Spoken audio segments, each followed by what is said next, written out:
Saudara-saudara sidang perkabungan yang dikasihi dalam Tuhan, pertanyaan pentingnya bagi kita semua sebagai orang yang percaya adalah di mana dan bagaimana kita setelah kematian. Di mana dan bagaimana kita setelah kematian.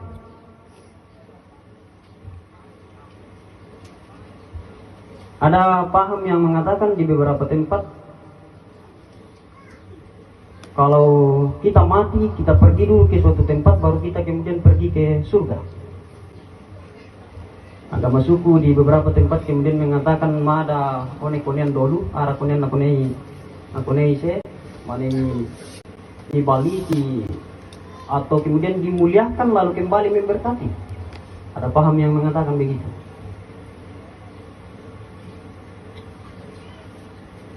Ada juga paham yang mengatakan ini ada kelompok upah. Dan berbagai paham yang lain. Dan dalam semuanya itu terkadang kita pun hilang harapan. Karena kita bertanya-tanya, ini mau mbak pura ke imate me. Kita terkadang hilang harapan dan tidak tahu harus bagaimana dan kepada siapa kita akan mengadu. Mengapa?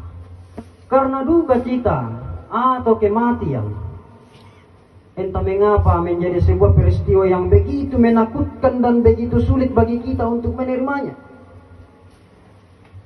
Tongan rakato, saya tindak mari mati nete.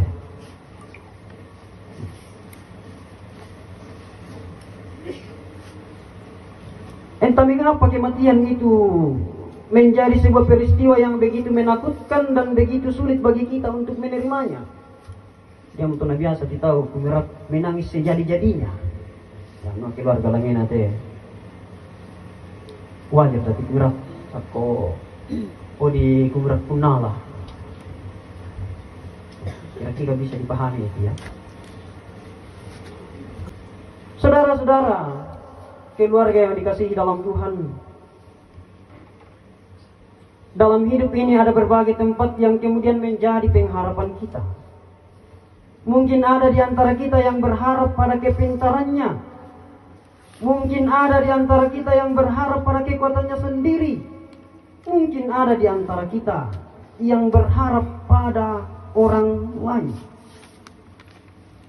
Dan hal itu adalah hal yang wajar namun tidak terlalu tepat. Wajar namun tidak terlalu tepat. Metemo di ini alami laten mungkin arah di kanak-kanak mau teh bandio ti papa si harapanku tumbai mati salonam ni pelek salonam. Hal itu wajar namun tidak terlalu tepat. Karena jika kita mengharapkan semuanya itu, maka harapan kita akan menjadi sangat rendah. Hal inilah yang terjadi dalam kehidupan orang-orang yang ada di Korintus. Tampaknya beberapa di antara mereka memiliki harapan yang rendah yang tidak berbeda dengan harapan orang-orang yang tidak percaya pada Kristus. Harapan yang hanya terbatas pada hidup di dunia ini saja. Dalam ayatnya yang ke-19, jikalau kita hanya dalam hidup ini saja menaruh pengharapan pada Kristus, kita adalah orang-orang yang paling malang dari segala manusia.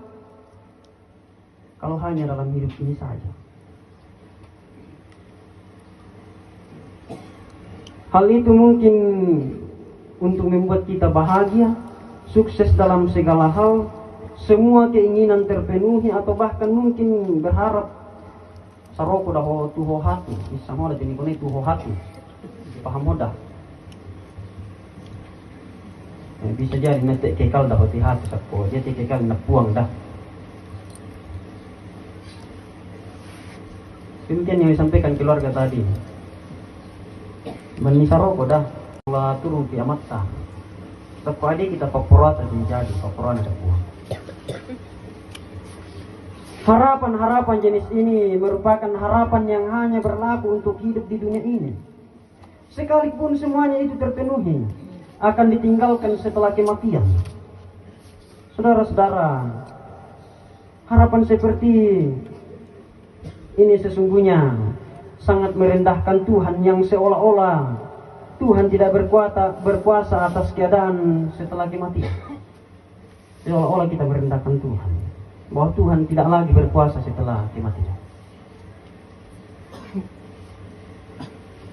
Harapan ini tampaknya muncul oleh karena pergaulan yang salah. Kalau kita baca teks selanjutnya di ayat yang ke-33. Sehingga membuat kita tidak mengenal Allah dengan benar. Jelas sekali dalam Mazmur pasal 1. Ayat 1 mengatakan bahwa berbahagialah orang yang tidak mengikuti nasihat orang jahat. Dan tidak bergaul dengan orang yang jahat. Dan tidak bergaul dengan orang yang menghina Allah. Yeremia pasal 17 pun ayat 5 mengatakan bahwa siapa yang meninggalkan Tuhan lalu berharap dan bersandar pada kekuatan manusia akan dihukum oleh Tuhan.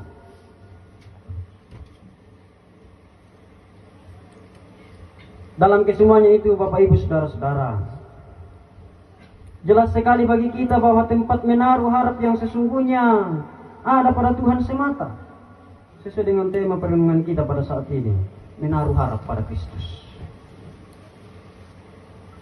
Pengharapan yang sesungguhnya hanya pada Kristus. Terlebih dalam pergumulan yang kita alami saat ini bagi istri, bagi anak-anak, bagi cucu, bagi segenap keluarga, saudara-saudara dari almarhum, bagi jemaat Tuhan, bagi masyarakat.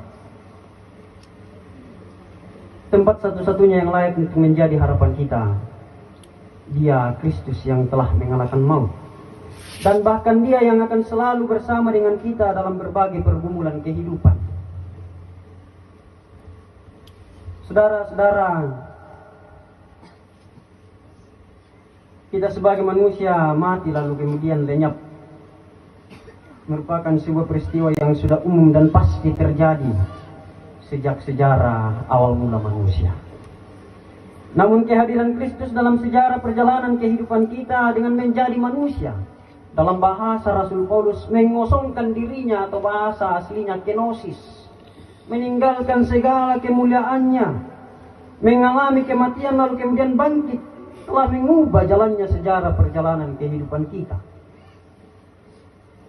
Kita sebagai orang yang percaya, maka beruntunglah kita yang kemudian percaya kepada Kristus, yang telah diubahkan oleh Kristus.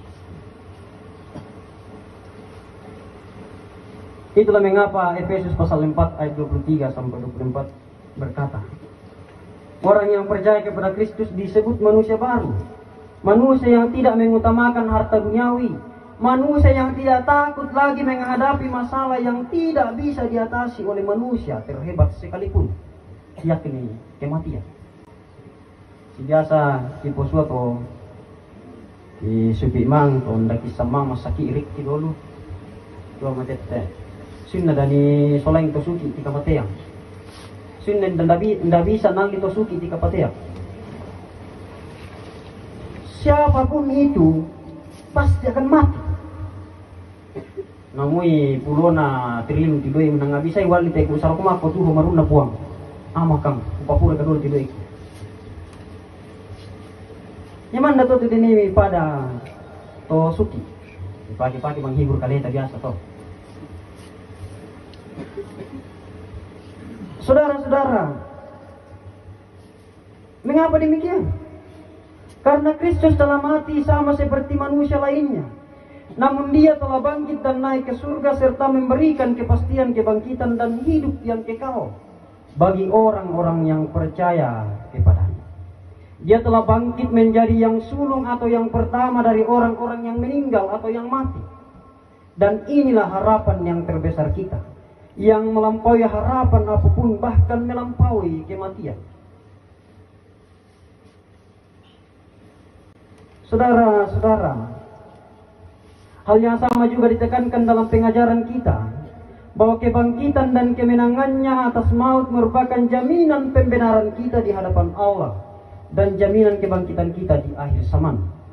Maka dengan demikian kita ikut menang dan bangkit bersama Kristus kepada kehidupan yang baru kini dan nanti. Kehidupan yang baru kini dan nanti. Dan kita akan bersama-sama dengannya dalam surga yang kekal. Ya, mungkin masih ada yang bertanya, surga itu di mana Pak Proponen? Surga itu di mana, Pak Pendeta? Ada yang mengatakan surga itu sebuah tempat. Ada yang mengatakan surga itu berada di telapak kaki ibu. Lalu telapak kaki ayah apa? Karena ada paham yang mengatakan begitu. Surga itu ada di telapak kaki ibu. Lalu di telapak kaki ayah ada apa? Berarti kita jawab masing-masing. Namun sesungguhnya orang tuaku dan saudara-saudara, yang sesungguhnya adalah surga itu di mana Kristus berada. Surga itu di mana Kristus berada. Namun ubah sama aku pulang. Tidak pengaruh si hubung puang. Namun ubah sama pertama target. Tidak pengaruh si hubung puang. Zaman dapi ni mangoka puang i masusah ya. Sampai nani masandang ya, nanti siapa kau Tuhan, siapa saya. Surga itu di mana Kristus berada. Saudara-saudara, ajaran mengenai kebangkitan merupakan sentral atau dasar dari pemberitaan iman Kristen. Sehingga ajaran mengenai kebangkitan merupakan sebuah keunikan Kristen yang tiada tandingnya. Memang benar bahwa ajaran tentang kebangkitan orang mati bukanlah monopoli agama Kristen. Bukan monopoli agama Kristen. Karena agama-agama yang lain memiliki konsepnya masing-masing. Baik agama yang diakui di Indonesia, ada berapa agama di Indonesia yang diakui? Tanya ke guru PPKN. Bahasa Indonesia raka. Sekali lagi bahwa ajaran tentang kebangkitan tidak dimonopoli oleh agama Kristen, karena masing-masing agama memiliki konsepnya masing-masing. Punya konsep masing-masing. Anna ya tuh cerita langnya na pendahuluan kutianna aluk todolu, aku sangi aluk todolu ini sakon aluk todolu oni kenyaki. Nanti anna mate semakin barak hangan ipat tulung, semakin madomi dia surga. Baki madomi menjadi ilahi dan kembali memberkati. Dia mutuan na si biasa na atau se biasa betete tipai patung na dulu. Anna menjadi ilahi mo, semula mo memberkati. Itu konsep kebangkitan dalam agama Aluk-Todolo, agama suku. Saya tidak tahu bagaimana dengan konsep paham agama Aluk-Todolo kita di sini sebelum kekristenan masuk. Jadi tidak dimonopoli oleh agama Kristen, tetapi semua agama punya konsepnya masing-masing tentang kebangkitan. Yang jelasnya bahwa doktrin atau ajaran mengenai kebangkitan dalam kekristenan sama sekali berbeda dengan doktrin kebangkitan agama-agama lain. Aliran kepercayaan, bahkan pandangan filsafat. Doktrin kebangkitan menurut ajaran kekristenan merupakan doktrin yang unik, karena Alkitab sendiri yang merupakan sumber dogma atau ajaran menyatakan bahwa kebangkitan orang percaya adalah kebangkitan tubuh dan tidak ditemukan dalam berbagai filsafat-filsafat yang lain dan aliran-aliran yang lain. Jadi biasa nanti dia ti mate hatak kale tada. Ya, dia to kusut ya semula dah mau pulang. Tapi dalam konsep pengajaran kita gereja Toraja bahwa kematian itu adalah, yang mati adalah tubuh, yang bangkit adalah tubuh.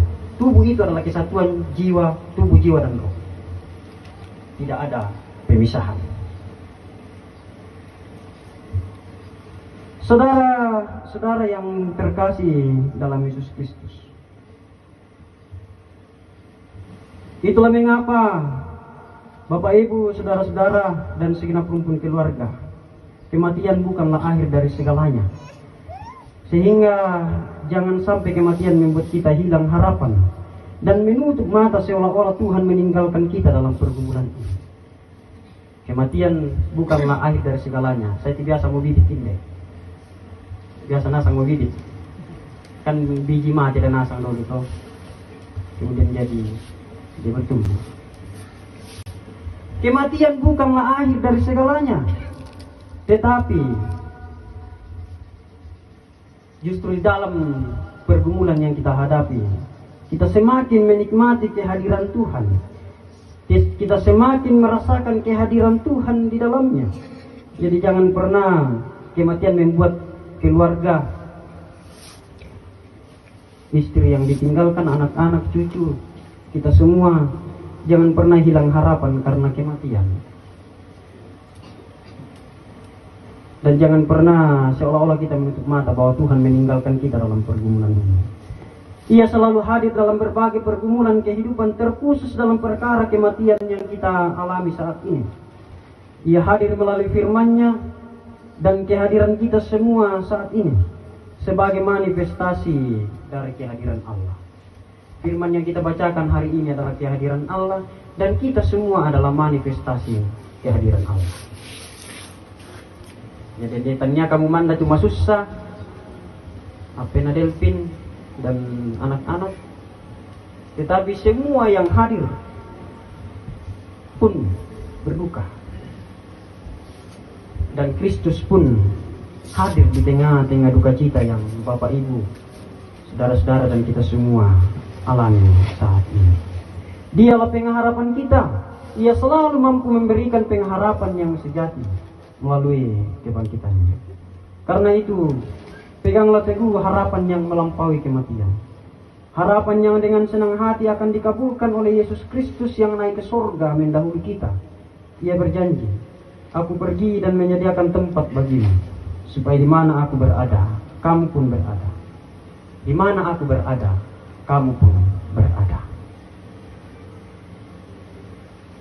Bagi istri, anak-anak, cucu, kita yakin dan percaya bahwa orang tua kita yang terbujur kaku saat ini di hadapan kita semua telah bersama dengan Kristus.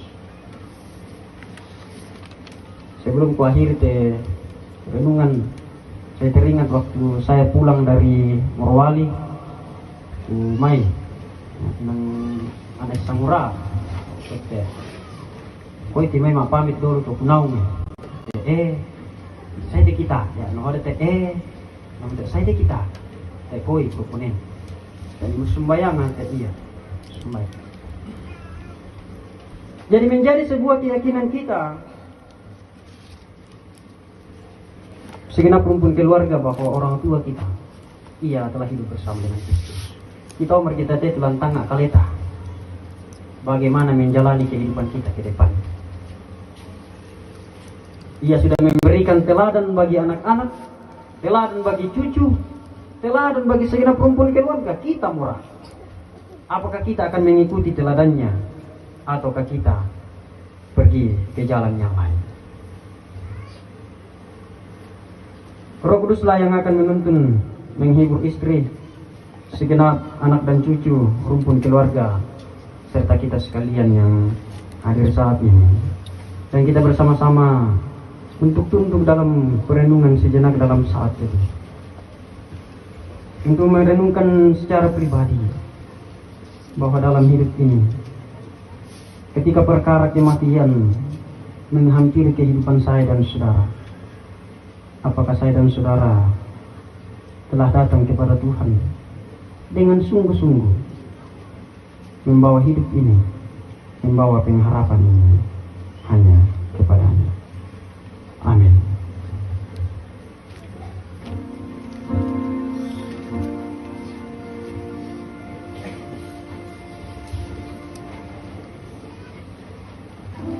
Sidang perkabungan yang dikasihi Tuhan yang memungkinkan untuk berdiri, mari berdiri.